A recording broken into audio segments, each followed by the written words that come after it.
Victor arrived yet? No, he hasn't. Oh, I see.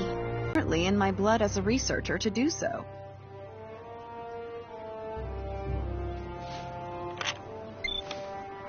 Kenny to the Charles de Gaulle. Charles de Gaulle here. Delacroix! Whew, it's such a relief to know you're okay. As is the rest of the crew, sir. We're all back in action. So, what did you want? Transport the 5 of us up there. I detect one more person heading in your direction. What do you want me to do? One more? Aha! Look over there. It's Victor. Sorry to be so tardy. You made up your mind. Yes, I just submitted my request for leave. Change of plans. Make that 6 people to beam up. 6 it is.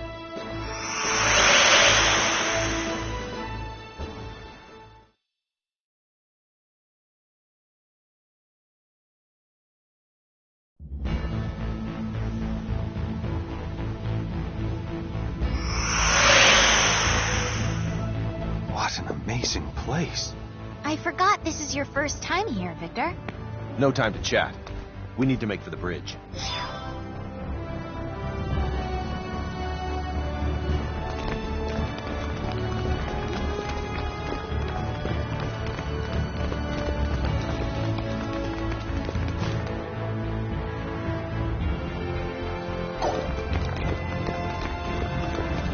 Whoops.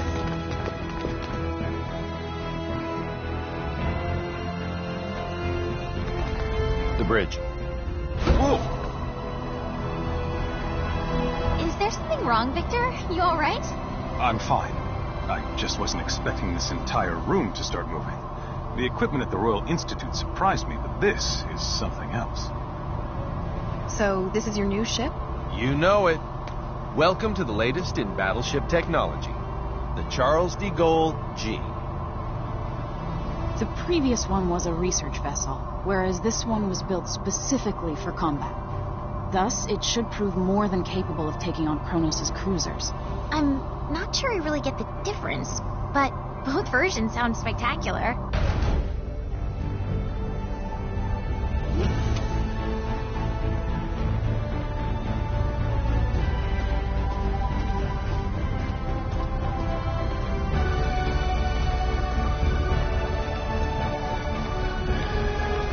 What's the deal?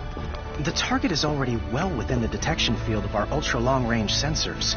According to their data, the ship is heading for the Omphalos system at a speed of warp 14.3. Warp 14? It means they can travel faster than us. This particular Charles de Gaulle is as advanced as Federation warship technology gets. It boasts a cruising speed of warp 11.2 and a top speed of warp 12.9. Despite all that, our adversaries leave us in the dust because they can travel at warp 14.3. That doesn't make sense. It's only a difference of 1.4, isn't it? A difference in warp speed of magnitude 1.4 equates to them being more than twice as fast as us. Moreover, we can't continuously operate at top speed. Cruising slows us down even further, meaning we could never hope to catch them as long as they keep going. Oh no! Gravitic warp time. That's impossible. The gravitic warp engine is still an experiment. It hasn't even undergone its 24-hour endurance test yet. A real-world deployment is tantamount to suicide. That alone doesn't make it impossible. It just makes it not the safest bet in the world. I've managed to establish contact with Dr. Krupp at Remote Station 5. You are too damn good at this.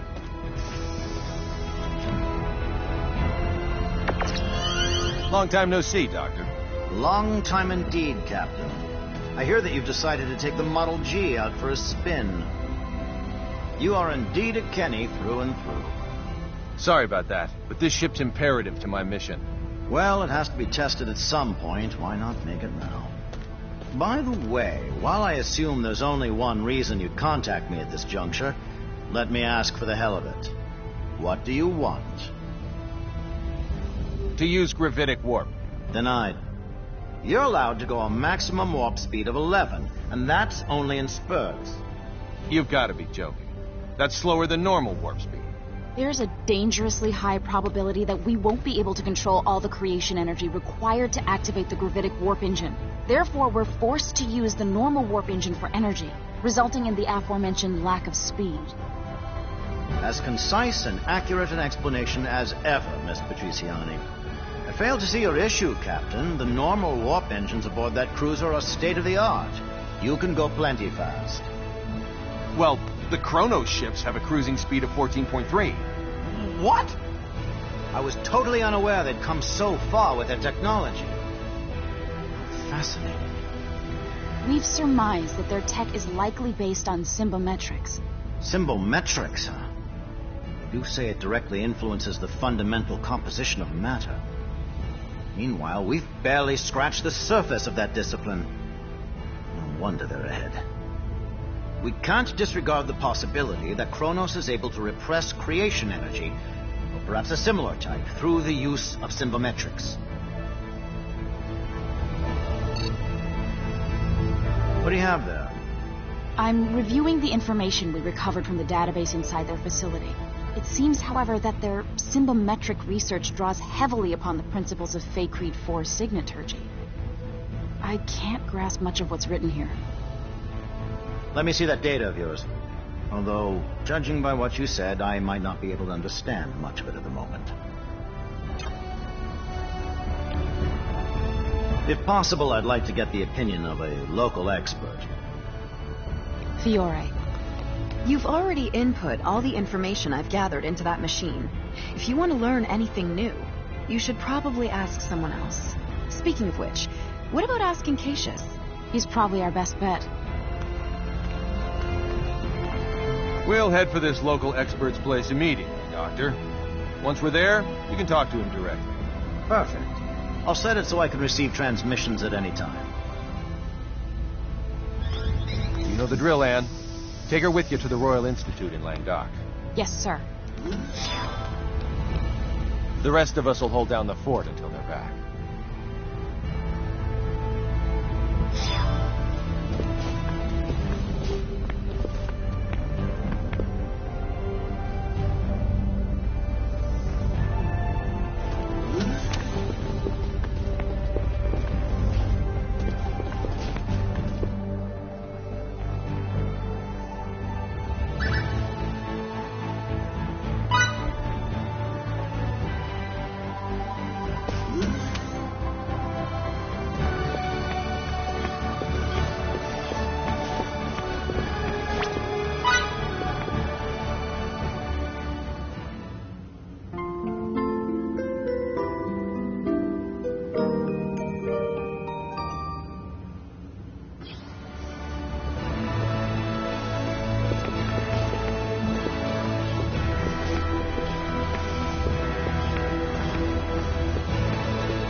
Whoops. Pardon me.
And to the bridge.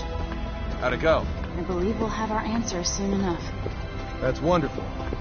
Then come to the bridge ASAP. All right. The two of them get along with each other way too well.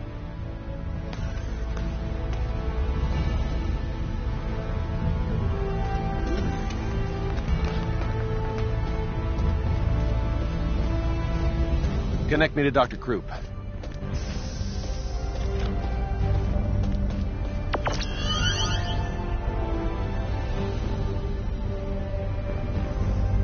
How's it coming along, Doctor? Thanks, Doctor. Well, let's cut to the chase.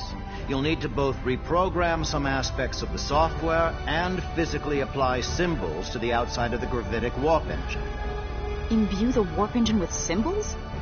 I would never have thought of that. It's possible, and I can rewrite the software from here, but the symbols are the real problem. Sadly for you, I'm not a symbometrics expert. A thing about how to imbue objects with symbols. Dr. Krupp, can you show me a list of the symbols we need?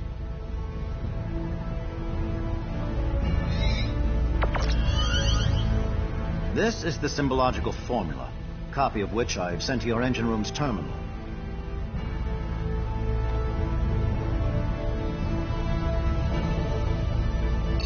It looks pretty intricate, but I should be okay. What? Are you kidding me? They're the same as signets in principle, so... Anyway, I've never done such long and complex ones before, but I'll give it all I've got. Excellent. Say, what was your name again? Fiore. Fiore Brunelli. I'll have to remember that. Very well, let me start rewriting the program. If you can faithfully reproduce the formula I sent, we shouldn't have any problems. Got it. Imbue that engine good. Leave it to me. Fiore? Would you mind if I tagged along and watched you imbue the engine? I've never seen anyone imbue an object before, so I can't help but be curious. I suppose it's only natural for a signaturge to be interested in this kind of thing. Mind if she comes too, Anne? Of course. No objections here. Yes! You should come with me and see it for yourself, Fidel. You weren't around when I got mine imbued, so I bet you've never seen it perform before, right? What? I don't know. It can't hurt to acquire some new knowledge. I don't see why you would refuse. She speaks the truth. There's never a reason to turn down a request from a lady. Captain?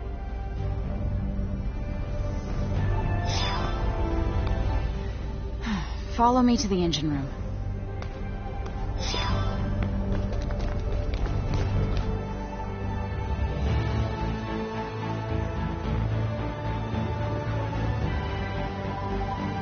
Deck 3.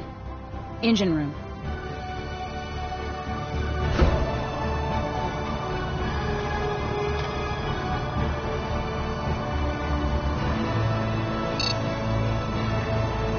This must be the symbological formula he sent.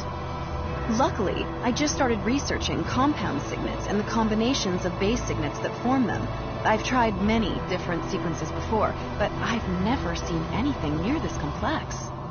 That's stark evidence of how great Cronus' strides in symbological technology have been. And those strides are what led to the creation of really nefarious signets?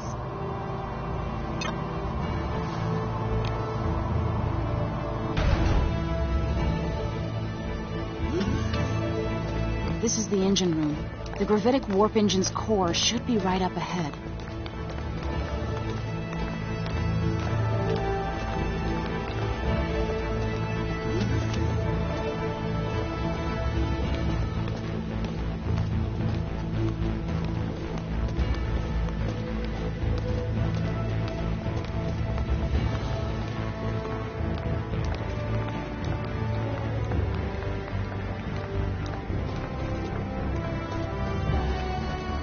It would be dangerous for you to get any closer, so could you please stand back?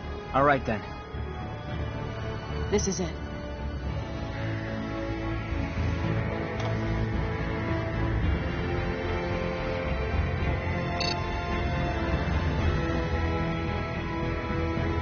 Okay, Fiore. I'll bring up the symbological formula on this terminal, and you can do the actual imbuing. If you want to view the formula from a different angle or have any questions at all, please let me know. Thanks. You know, I don't think I'll ever get over feeling nervous when I have to imbue someone else's stuff.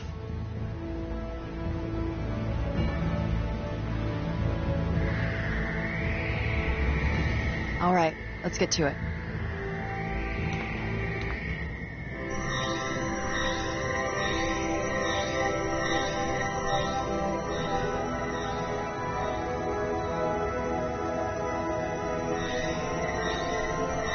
Incredible. So this is what imbuing looks like. And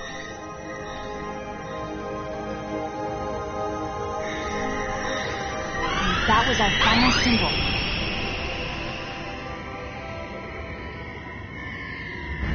Thank goodness. It's all over. Congratulations on a job well done, Fiore. Are you okay? I am tired, but I do want to see the results of all this. I suppose we should make our way to the bridge now.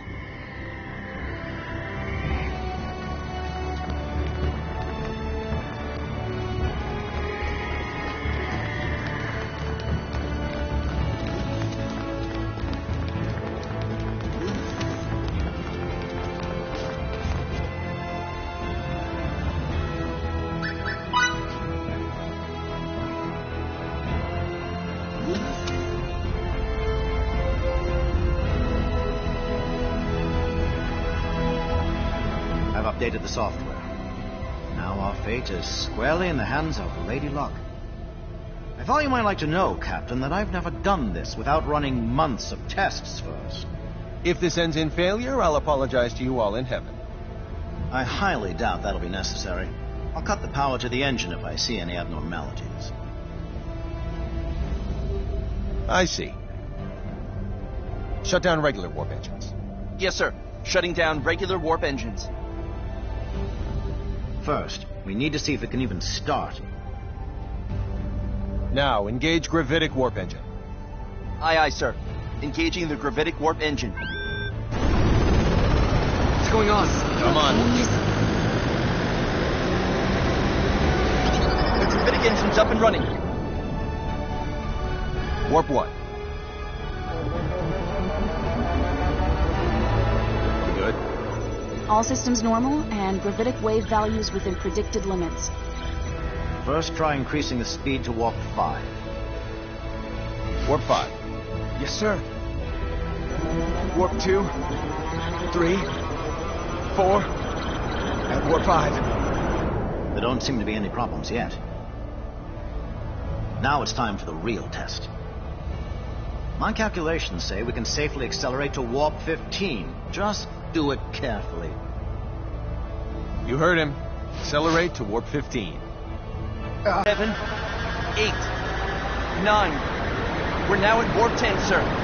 Keep accelerating. 11, 12, 13, 14. Good so far. Careful. This is the moment of truth. 14.2, 14.4, 14.6, 14.8. Warp 15, sir. All systems appear to be normal. Did it turn out okay? Yes. At least it would seem that way. What a feat! It is, isn't it? Yes, Oh, we wow. totally did it. Ridiculous. It's a success, Captain. How magnificent to think that imbuing made this possible. Congratulations, Captain Kenny. The spacecraft is now officially the fastest in the Federation. We're the best. Spectacular. Nice. We owe you a huge debt of gratitude, Doctor. No, Fiori's the one you should be thanking, not me. You're truly something special. What do you say to coming to work for me once this thing is over and done with? Thank you. I'll think about it. According to my readings, there should be no issue with maintaining this speed. You could theoretically go up to 16, but there's not enough data yet to back that claim up. Stay cruising at 15 until we have some more. This should be plenty fast anyway. Keep sending me flight data as you receive it. Also, stay vigilant and remember, return to normal space the moment any aberrations occur.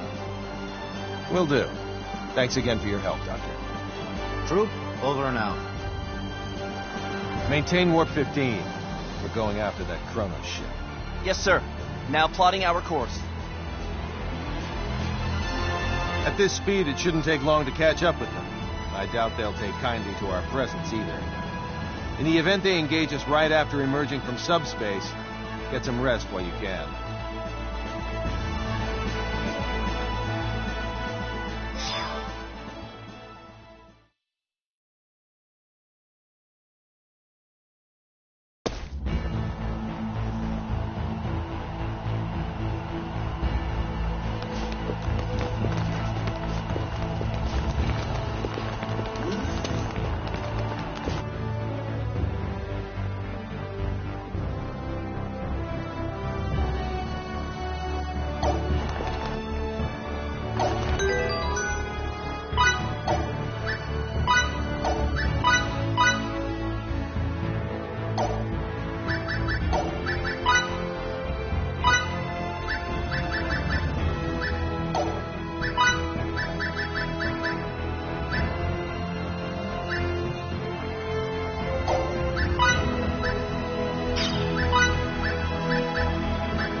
Red alert. All hands to battle stations.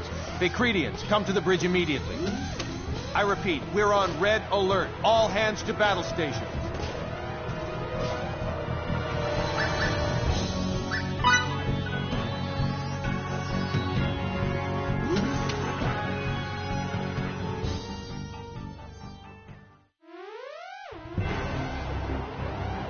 "16 minutes until contact." Set shields to Omni and phase cannons to automatic aiming. Whatever you do, don't let any shots hit their engine room. Aye, aye, sir. Setting shields to Omni. Putting phase cannons on automatic aiming. Other enemy ships? Our short-range radar detects only the one. It doesn't seem to have rendezvoused with any fleet yet. There's also nothing resembling a base in the area, but there is an asteroid belt. Captain, the enemy is slowed down. Only minutes until contact. Reduce our speed as well, but I don't want to go any slower than double the enemies. Sir. They've warped out and are flying a holding pattern in normal space. Emergency warp out. Enter normal space. Aye, aye, sir. Currently at warp 10, 9, 8. High energy emission from enemy ship. Now 0.173 light years away. Hurry, they're gaining the upper hand as we speak. 2, 1. Now in normal space. Engines to half. Evade via course 140. Divert power from gravitic warp engine to shields. Reducing engines to half. Setting course 140. Diverting power from gravitic warp engine to shields. 4 incoming torpedoes, currently 30,000 clicks out. It's possible to avoid 2 of them, but we're assured of taking hits from the remaining 2. We'll weather this volley easily enough. Our state-of-the-art shields and output from the gravitic warp engine will keep us safe. All hands prepare for impact. Shield efficiency reduced to 78%, but that figure is rapidly climbing. No problems here. Engines to 3/4. Launch 4 photon torpedoes on course 90, Mark 90 at 100,000 clicks. Yes, sir. 30 seconds to current destination. After that, set engines to full power and take the enemy from behind. Fire phase cannons once we have visual contact, but don't aim for their engines. Aye, aye. Aye, aye, sir. Destination reached. Firing 4 photon torpedoes. Enemy taking evasive action. Torpedoes 70,000 clicks out. Engines at full speed. Fire all phase cannons at the enemy's projected position. Firing phase cannons. The phase cannons all hit the enemy ship, but they seem to have had no effect. So, their shields aren't half bad either. Fire the last 4 photon torpedoes. Copy that. Firing. They managed to evade the first 4 torpedoes. The next 4 at 5,000 clicks. 3 made contact with the enemy shield. And? Their shields are in perfect condition. Their speed remains constant. Damn it! It's our newest ship and we're barely treading water. They have quite the shields, don't they? Captain, now that we can run the gravitic warp engine for extended periods of time, it should be possible to use that energy to launch quantum torpedoes. This ship is equipped with 12 of them for testing purposes. You're right. That last attack should lead the enemy to underestimate our firepower. Hiding quantum torpedoes amidst a barrage of photon ones should also increase the likelihood they'll hit. That's my and for you. Load 4 photon and quantum torpedoes apiece. Don't forget to set it so they do not target the engine room. Aye, aye, sir. Preparing 4 photon and quantum torpedoes for launch. The enemy vessel's changing course. Their new course indicates they'll attack, not evade. They think they can take down our shields with a volley of plain old torpedoes. There's no doubt they underestimate us. Fire 2 photon torpedoes, then fire 2 quantum ones. Yes, sir. Firing 2 photon torpedoes. Now firing 2 quantum ones. Captain, sensors read the enemy has launched 8 torpedoes of their own. Take evasive action. Yes, sir. Talk about a bold move. That proves it. They don't think anything of our artillery. Photon torpedoes, 5,000 clicks out. Quantum torpedoes, 8,000 clicks out. Enemy torpedoes incoming at 20,000 clicks. The enemy's making no attempt to evade. Photon torpedo contact imminent. Their shields sustained no damage. Still no sign of evasion from them. Quantum torpedo contact imminent. Captain, Their shields have been reduced to 11%. We've also confirmed their engines are no longer operational. Yes. Hold that thought. The enemy ship has lost power and is now caught in a nearby planetoid's gravitational field. What was that? Uh-oh. If that ship goes down, Little Miss Starlight goes down with it.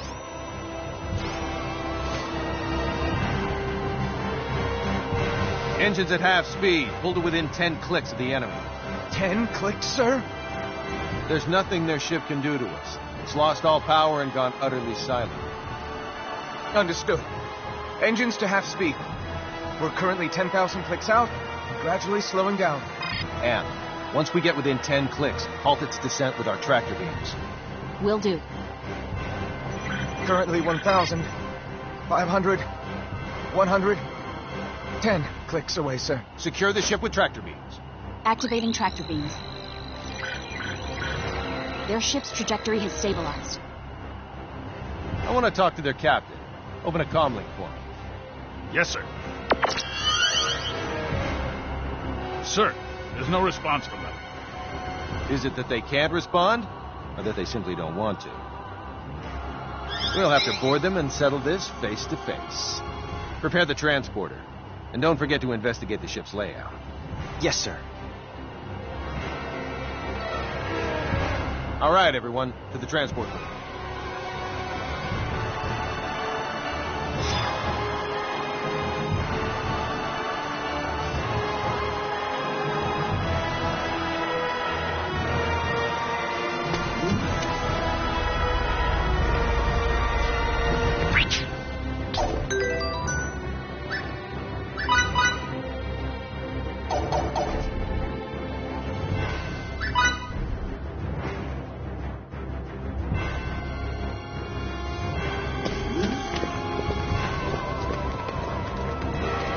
Delacroix, what's the situation inside the ship?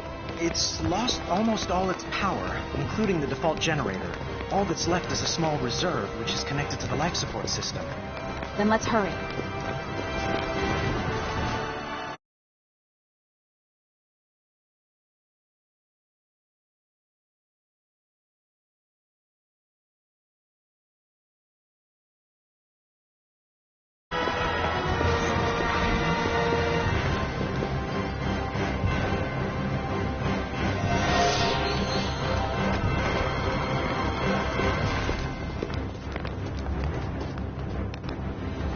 Prep for transport. All right. Time to board the enemy ship and get Little Miss Starlight back. Okay, energizing.